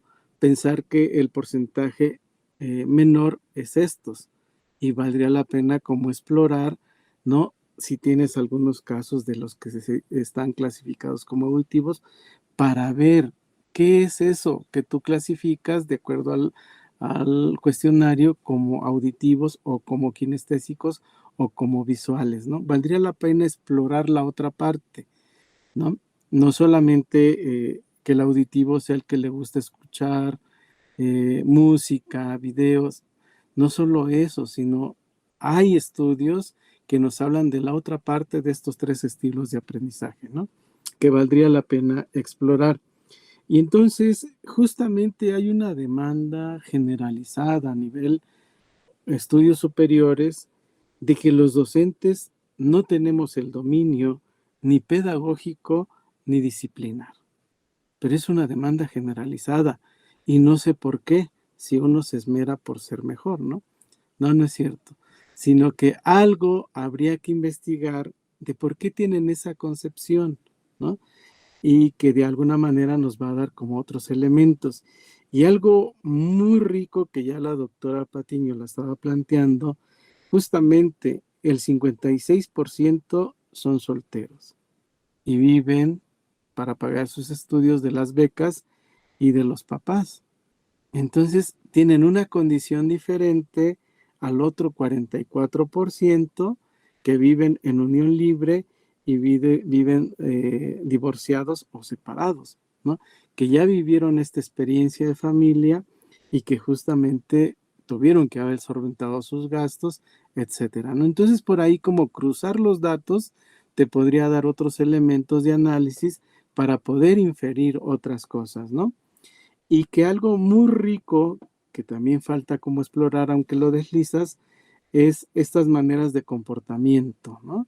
Basadas, dices tú, en creencias, efectivamente, lo que dijo la doctora Patiño con mucha razón, ¿cuáles son las creencias que tenemos sobre la educación a distancia? Hacer fácil la vida académica, ¿cuáles son esas creencias de la no rigurosidad? ¿Cuáles son esas creencias que tenemos los estudiantes de programas en este tipo? ¿O a que vamos a ser más autónomos, ¿no? ¿O por qué? ¿No? Entonces, por ahí esa otra parte. Y por último, yo solamente quería referirme, ya que lo has mencionado, bueno, 2 cosas. Una, valdría explorar justamente el estado del arte en términos de que te responda a inquietudes que tú tienes y no a mostrar solamente fichas de resumen que nos permiten mirar como otras cosas, sino qué te van respondiendo esos autores que tú vas eligiendo y que te hacen construir otras miradas, ¿no? Para que tu investigación sea auténtica, sea única y sea diferente. Y por último, lo que quería decir es que hace tiempo, desde hace mucho tiempo, desde antes de la pandemia, el hastío, el aburrimiento escolar en cualquier nivel educativo ha sido pleno, ¿no? Hay un aburrimiento de las escuelas, pero no de la escuela como espacio social, sino de la escuela escolarizada, con sus prácticas de registro, de exposición, de evaluación, etcétera, etcétera, que valdría la pena también como deslizar qué modelo están teniendo en la carrera de nutrición, porque en serio, lo escolarizado como que está siendo insoportable. Prefiero estudiar desde mi casa por tal y tal y tal que ir a la escuela, y hay que llegar a tal hora, y que el maestro tal, y que no sé qué, y etcétera, ¿no? Entonces, un poquito hablar de ese aburrimiento escolar, ¿no? De hecho, Bourdieu es uno de los teóricos donde ha hecho énfasis en esa parte de la reproducción de la escuela, ¿no? Y que valdría la pena porque, en serio, no es el COVID lo que nos hizo generar. Lo que el COVID hizo fue detonar, ¿no?, las creencias, los aprendizajes, los comportamientos que ya veníamos sintiendo, ¿no? Por ejemplo, podemos pensar en aulas llenas de estudiantes, pero ausentes, porque están en el celular, porque están resolviendo otras cosas que no son. Es decir, están ahí, pero no están, ¿no? Entonces, ¿qué significa no estar? ¿No? No es lo presencial, sino la interacción que los jóvenes estudiantes realizan en la construcción del conocimiento. Y que eso a lo mejor tendría que ser una línea en términos de si yo he construido como estudiante una voluntad de aprender, lo voy a hacer a pesar de los estilos de otros y los estilos de enseñanza. Lo voy a hacer porque quiero hacerlo. Y entonces, justo cuando uno construye, pasa de ese deseo a esa voluntad, pues son estudiantes consagrados que van a terminar. Pero si solamente están, pues quisiera, desearía, por lógica, nunca van a terminar, ¿no? Nunca van a terminar y van a culpar a todo mundo de que por ellos no terminan.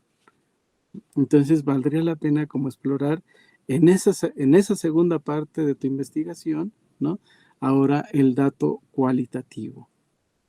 ¿Cómo ponernos en la subjetividad de ese otro que nos permita mirar los datos que tú ya tienes de otra manera?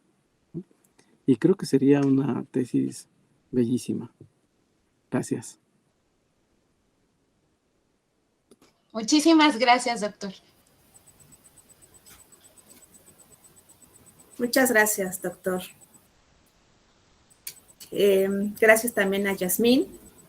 Y bueno, de este modo vamos a cerrar la mesa número 3 en el cuarto coloquio interno de investigación del posgrado de la Universidad Rosario Castellanos, en el cual estamos presentando 308 trabajos de estudiantes en 80 mesas diferentes que serán retroalimentadas por 80 expertos académicos de diversas instituciones de educación superior, tanto nacionales como extranjeras. De nuevo, les agradezco su participación. Que tengan buena noche. Otro modo de ser humano y libre, otro modo de ser.